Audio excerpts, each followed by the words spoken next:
Shalom. Puji Tuhan. Puji Tuhan. 3 minggu saya tidak ada di Tasik. Kita berkumpul dengan gereja kita cabang-cabang di Kelapa Gading, Kedoya, Tasik, ya di mana lagi?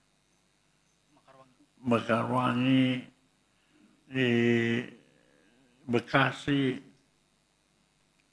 rapat pertemuan.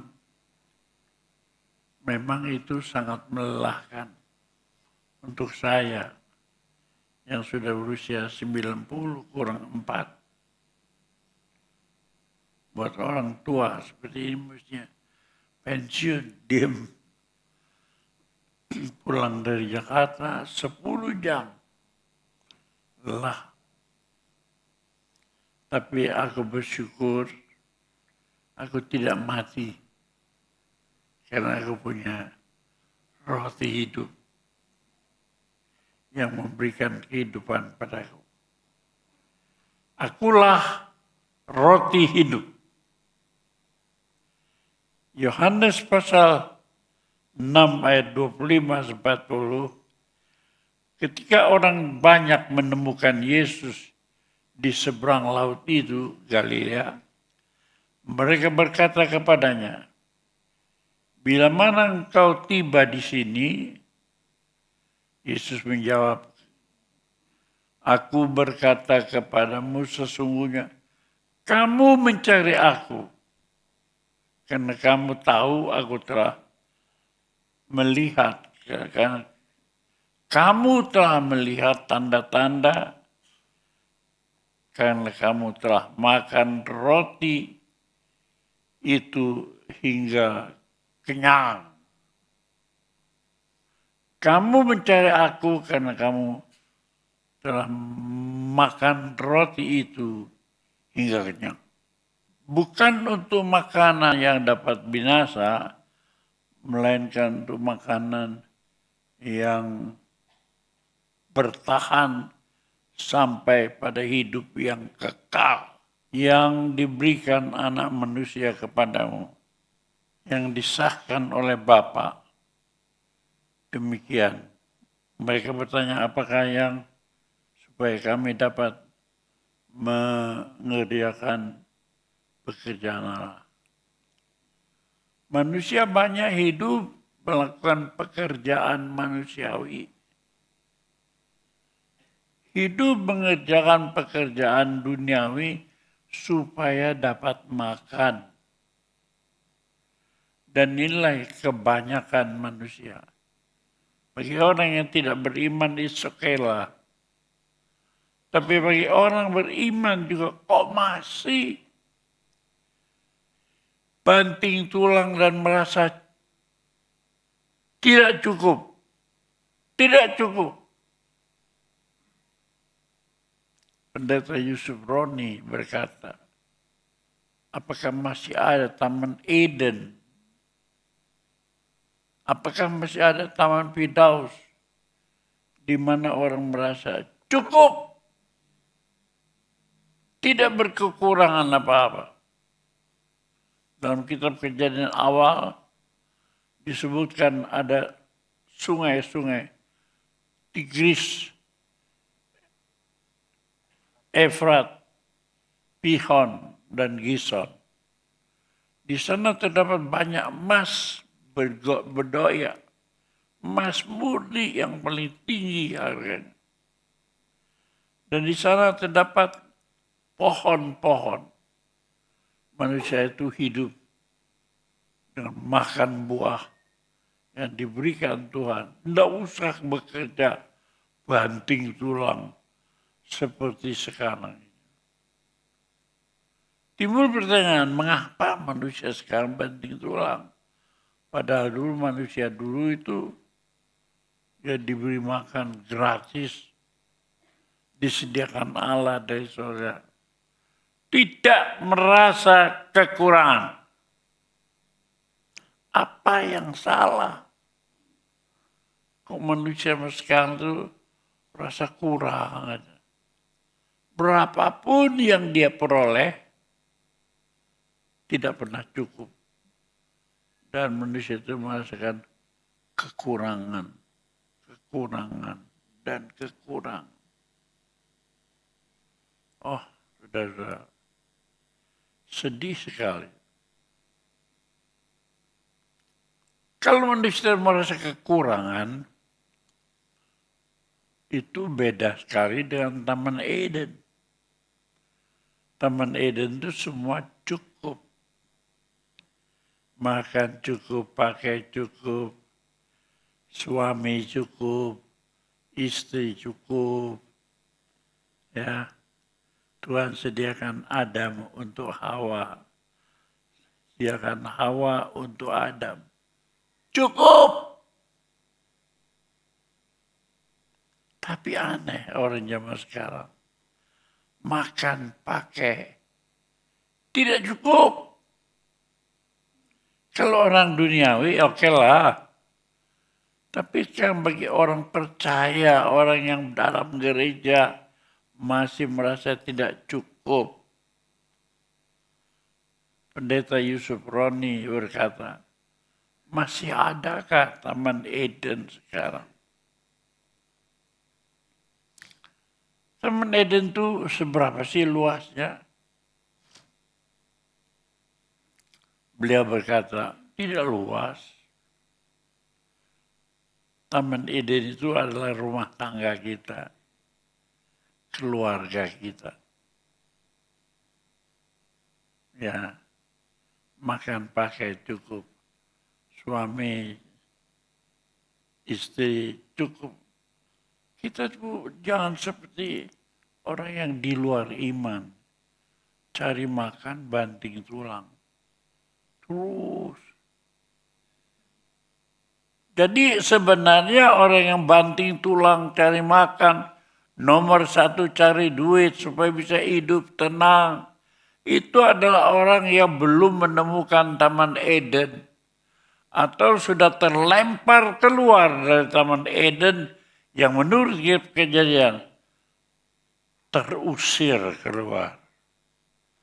Lalu pintu gerbangnya dijaga oleh malaikat supaya dia tidak boleh masuk lagi dalam Taman Eden.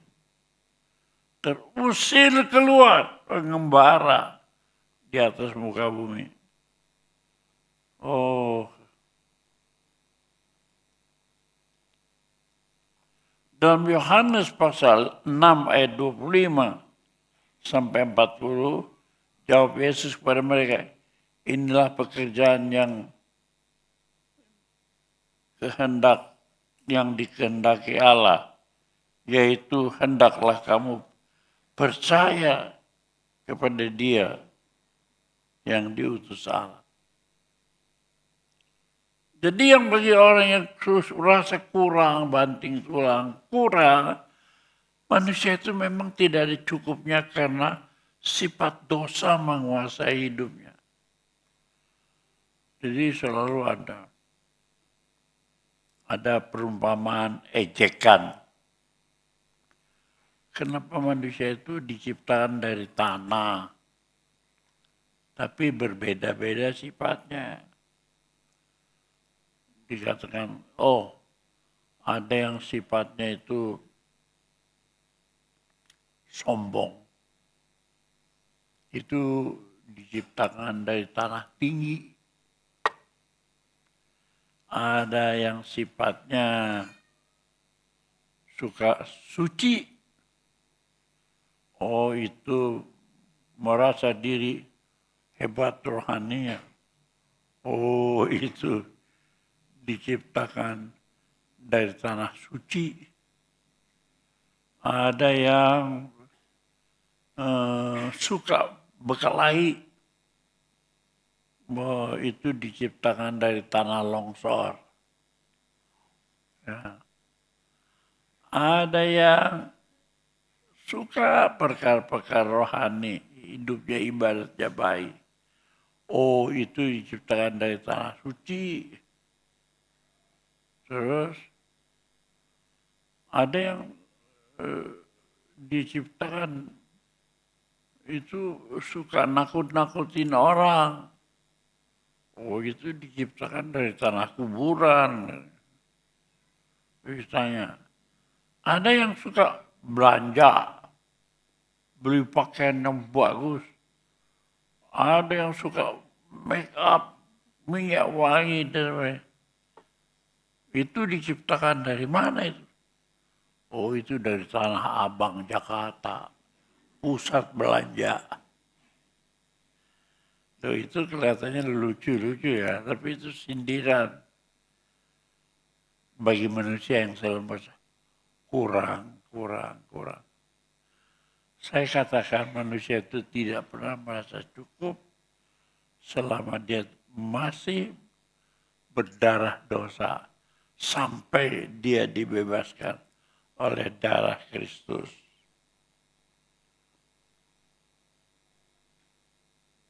Nenek moyang kami telah makan mana di padang gurun. Seperti tertulis, mereka diberinya makanan roti dari surga. Mana? Kata Yesus kepada mereka,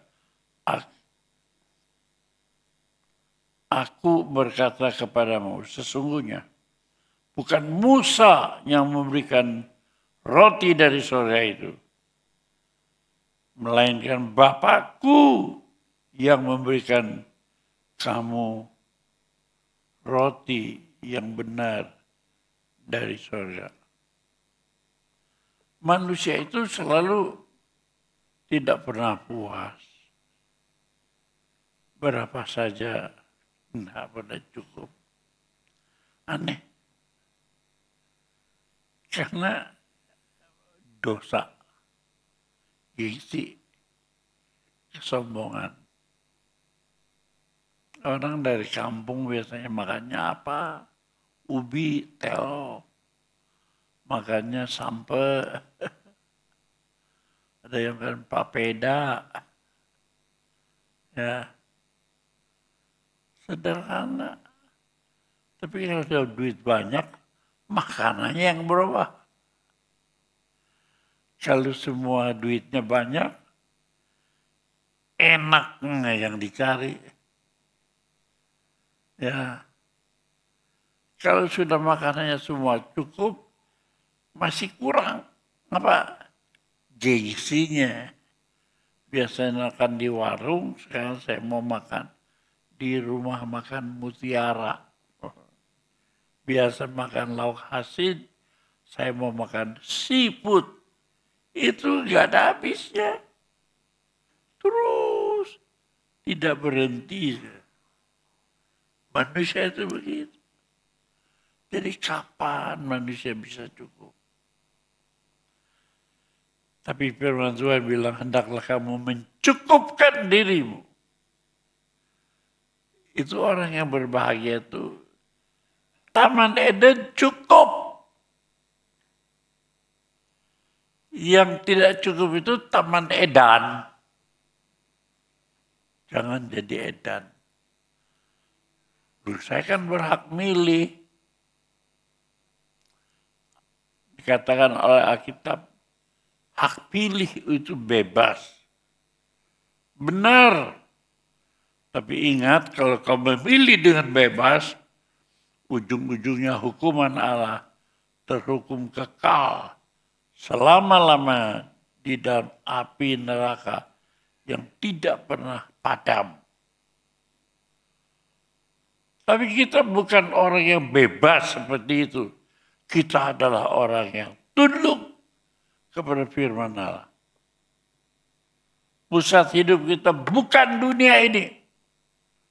Tapi pusat hidup kita adalah Tuhan. Karena roti yang dari Allah itu adalah roti dari surga yang memberi dunia, yang diberikan pada dunia. Kata mereka kepadanya, berikanlah roti itu. Jadi mereka selalu ingin kenyang dulu. Padang gurun, kok bisa ada turun roti dari surga. Karena itu berikan kami roti yang seperti itu. Tidak usah kami bekerja, bisa kami hidup puas, terima makan. Yesus menjawab, akulah roti hidup. Barang siapa yang datang kepadaku, ia tidak akan lapar lagi. Dan barang siapa yang percaya kepadaku, ia tidak akan haus lagi. Setelah berkata begitu kepadamu, sungguh pun kamu telah melihatnya, namun kamu tidak percaya. Banyak orang sudah bertemu Yesus, tapi tidak percaya. Kenapa? Karena mereka menerima Yesus itu berbeda dengan apa yang dikehendaki Allah. Sebab itu hendaklah Bapakku, yaitu supaya setiap orang dapat melihat dan percaya kepadanya. Beroleh hidup kekal. Supaya aku membangkitkan dia pada akhir zaman. Kehendak Allah bukan sibuk cari makan. Waduh. Kasihan. Saya baca dalam Alkitab, Daud yang tukang berkelahi, tukang perang, meskipun dia setia mengiring Tuhan, tapi dia orang yang suka menumpahkan darah. Bikin orang jadi mati, saudara. Bunuh-membunuh. Lalu dia pernah dalam Mazmur 90, dia berkata umur manusia 70 tahun. Kalau kuat 80 tahun. Lebihnya susah, sengsara, mati buru-buru. Penumpah darah 70, 80, susah segera mati. Tapi aku baca dalam Alkitab, umur manusia, Kejadian pasal yang ke-6, 120 tahun. Waduh, sekarang tergantung imanmu, mau 70 tahun, 80, atau mau yang 120 tahun. Saya percaya yang 120 tahun. Tapi mungkin karena dosa, ada courting, potongan harga, potongan umur. Jadi kalau saya mestinya 120 tahun, mungkin nanti banyak marah, kurang sabar. Itu dipotong jadi ya 100 tahun lah. Atau mungkin 98 lah. Sekarang 90 kurang 4. Tergantung siapa kita. Bagaimana hubungan kita kepada Allah. Ya. Pada tanggal 31 Oktober 1517, Martin Luther menempelkan 95 dalil di pintu gereja Wittenberg di Jerman. Seorang pastor yang tulus benar marah. Dia menempelkan 95 dalil untuk menyadakan reformasi. Jadi keselamatan itu hanya oleh Kristus. Sebab hanya satu, yaitu Kristus. Perantara Allah dan manusia. Hanya Kristus satu-satunya juru selamat. Tapi kalau kita percaya ajaran yang benar, satu-satunya kelas selamat itu datang dari Kristus Sebab dia diutus dari surga. Dia bukan hanya mati tersalib, bangkit dan naik ke surga. Dia sendiri berasal dari surga. Dia turun dari surga. Dia mengorbankan semuanya untuk kau dan saya. Untuk kita semua. Darahnya tercurah di juta. Sehingga dia secara manusiawi dia merasa ditinggalkan. Sebab Yesus itu 100% Allah. Jadi manusia. Inkarnasi. Turun berwujud manusia. Dan dalam wujudnya sebagai manusia. Dia mati disalibkan. Ya, sengsalanya. Untuk apa? Dia menggantikan kita. Seharusnya kita yang disalib, kita yang dihukum, kita yang sengsara. Tapi dia sudah menebus kita dan memperdamaikan kita dengan Allah. Selanjutnya kalau kita juga mau membalas kasihnya,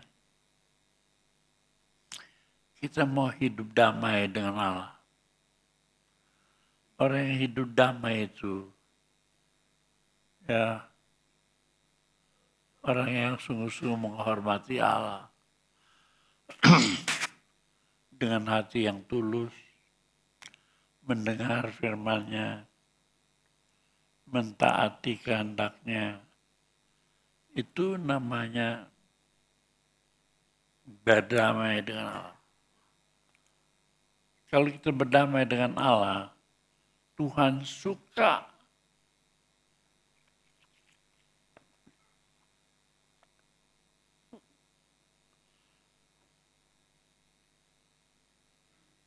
hanya oleh Dia. Hari ini kita mau belajar siapa sebenarnya Yesus itu. Tidak mungkin kita mencapai itu kalau tidak diungkapkan oleh Allah sendiri yang berwujud Yesus. Ya. Akulah roti hidup. Roti itu sangat penting bagi kehidupan bangsa Israel, kehidupan manusia. Seperti halnya nasi bagi orang Indonesia. Nasi itulah kehidupan manusia Indonesia. Ya. Lalu Yesus melakukan mujizat, menjadikan 5 roti, 2 ikan, dan memberikan makanan itu sampai kepada 5.000 orang. Dan masih ada sedianya. Sisanya 12 bakul atau 12 keranjang. Selanjutnya mereka suka sekali mencari Yesus. Yesus bisa mendatangkan mujizat. Yesus bisa mendatangkan rezeki. Yesus bisa menyiapkan makanan hanya dengan menjunjung roti, pecah-pecahkan. Wah! Jadi orang makin banyak yang suka mengiringi Yesus. Sebab Yesus ini jagoan, mujizat. Yesus berkata, aku berkata kepadamu, kamu mencari aku karena kamu telah melihat tanda-tanda. Kamu telah makan roti, yaitu sampai kenyang. Orang mengiringi Yesus itu bagus kelihatannya. Tapi berapa banyak orang yang mengiringi Yesus karena dia sudah makan sampai kenyang. Jadi berapa banyak coba kita pikir orang yang ke gereja doanya Tuhan, berilah kami maka hari ini makanan kami yang secukupnya. Tidak salah berdoa begitu. Tapi kita mesti mengerti Allah menghendaki mengiringi Yesus bukan hanya untuk kita mendapat makanan secukupnya, tetapi supaya kita ini percaya lebih dari itu. Allah yang menyediakan makanan, Allah yang menyediakan roti, Allah yang menyediakan roti hidup. Jadi mengikut Yesus bukan melihat tanda kenyang, tapi karena kita mengikuti pribadi Yesus. Sebab Yesus itulah yang menjadi sumber kehidupan. Tapi tidak banyak orang yang mengerti tanda-tanda ajaib itu. Mereka sudah merasa cukup kalau dapat berkat. Saya mau tanya berapa banyak orang yang hari ini dalam gereja supaya bisa dapat berkat yang cukup. Cukup dan cukup itu dua macam. Cukup secara kedagingan yang akhirnya nanti tidak cukup lagi. Atau cukup karena menuruti firman Allah merasa cukup. Ya Tuhan Allahku, aku cukup. Aku tidak merasa kekurangan suatu pun. Kalau dalam Kristus itu kita cukup karena tidak merasa kekurangan suatu pun. Puas kan kita hidup di dalam Yesus. Saya tidak pernah cari uang. Saya jadi pendeta sengsara, menyalibkan daging. Tapi Tuhan tidak berjanji begitu. Kau akan diberkati. Cukup! Hari ini saya sangat cukup. Saya tidak pernah minta dari siapapun. Sampai tua tidak merasa kurang. Anak-anak mencintai orang tuanya. Sampai pembantu rumah tangga, sampai suster, berapapun dicukupi oleh anak-anak. Kalau ada tunjangan hari raya buat suster-suster, buat menteri-menteri yang menjaga saya, mereka bagi jumlah itu. Saya nggak pernah bayar, bagi 4. 4 anak saya bagi rata. Kapan saya merasa kekurangan? Dan itulah bagi orangnya mengikuti Tuhan itu akan mengalami hal yang seperti itu. Jadi ngiring Yesus itu bukan kita mencari perkara-perkara duniawi. Berapa banyak orang masuk gereja berdoa, Tuhan berilah kami makanan kami yang secukupnya. Karena dia merasa tidak puas. Itu sebabnya Yesus berkata tentang hal-hal rohani. Makananku dan minumanku, mereka tidak mengerti tentang hal itu. Mereka tidak bisa menerima ajaran yang keras. Sehingga Alkitab bilang banyak di antara yang mundur dari murid-muridnya. Orang yang mengikut Yesus hanya untuk kena berkat jasmani, ya pasti akan satu kali mundur. Mereka tidak dapat kepuasan. Ya, sebab kebenaran untuk mengikut Yesus itu lebih daripada kita sekedar mencari perkara dunia saja. Melainkan kalau kita mengikut dia, kita berkomitmen sepenuhnya mengikut Yesus. Kan mereka adalah banyak orang bukan pengikut Yesus, not follower of Jesus, tapi penggemar Yesus. Kalau orang ikut Yesus itu ada 5.000 orang, itu banyak penggemar Yesus. Bukan pengikut Yesus. Kalau pengikut Yesus, dia mau mengiring Yesus dengan setia. Kalau penggemar Yesus, di mana ada berkat, di situ dia ngiring. Saya nggak tahu nanti. Kalau bencana alam datang, peperangan datang, apakah di gereja Betel akan cukup banyak orang beribadat seperti sekarang ini penggemar Yesus? Ya, percayalah Tuhan itu akan menyediakan segala sesuatu dengan baik untuk kita. Yesus peduli akan kebutuhan jasmani kita. Ya, karena itu kita bukan penggemar Yesus, pengikut Yesus. Rela menyelipkan daging kita.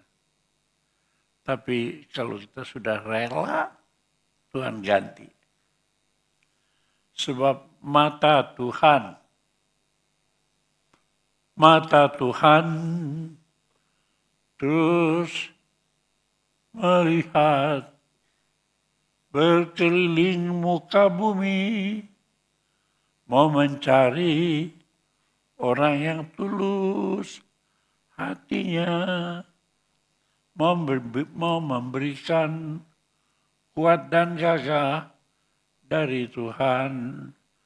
Jadi dalam gereja ini, dari ujung ke ujung sampai keliling, itu mata Tuhan mencari kita yang tulus hatinya, melakukan kebenaran hidup sesuai dengan firman Tuhan. Ya, Yesus mengajarkan dalam Matius 6. Karena itu berdoalah, ya, Bapa kami yang di surga, dikuduskan namamu. Ya, berkatilah hari ini kami dengan makanan secukupnya. Jadi memang Tuhan semua memberkati kita, saudara. Ya, jadi mengikut Yesus itu kita harus mengikut dia, mengenal pribadinya secara mendalam. Bukan hanya mendapatkan berkat makanan untuk hidup. Tuhan menegur. Ya. Jadi jangan terus berdoa minta berkat sama Tuhan ya. Tapi berdoa karena kita berlinang air mata bukan untuk berkat. Berlinang air mata supaya kita punya persekutuan yang erat dengan Tuhan. Sehingga dari surga, mata Tuhan menyelidiki anak-anak kita, cucu-cucu kita, buyut-buyut kita, seisi rumah tangga kita, sehingga kita hidup diberkati. Makanan itu bersumber dari Yesus sendiri. Akulah roti hidup yang telah turun dari surga.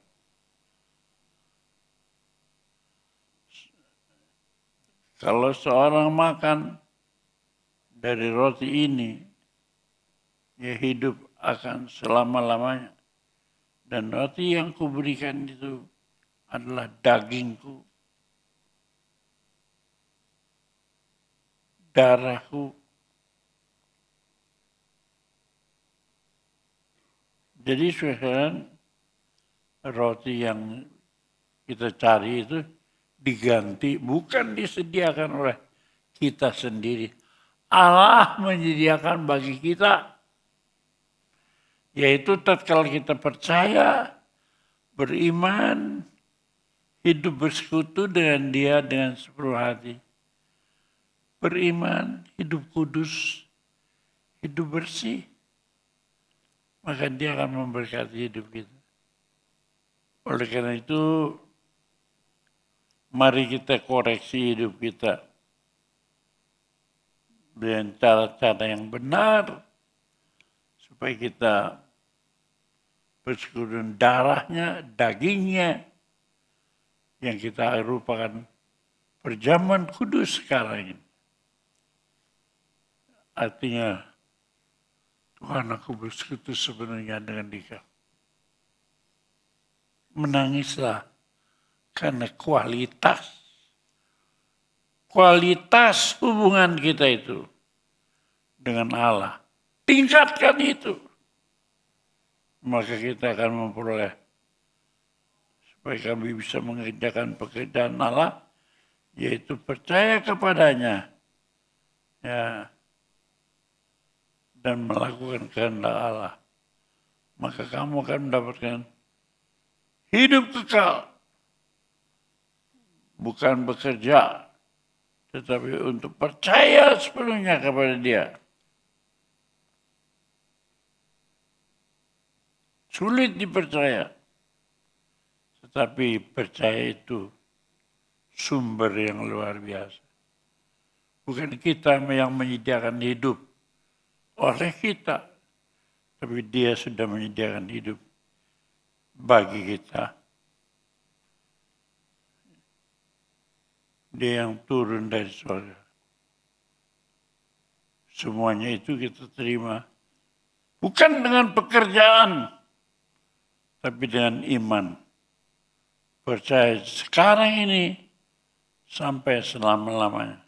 Inilah janji, inilah kabar baik, inilah kabar sukacita. Bukan kita yang bekerja, melainkan Dia bekerja. Allah yang bekerja. Sehingga kita dapat beriman kepadanya. Dan Allah berkenan. Ini orang beriman. Dan Dialah yang memberikan segala rezeki itu.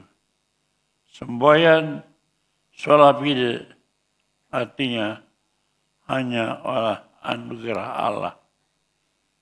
Inilah janji yang turun dari surga. Kepadamu aku berkata kepadamu, ya, kalau kita percaya solapide oleh anugerah Allah, maka kita hidup sungguh-sungguh di dalam kasih dan pelukan Tuhan.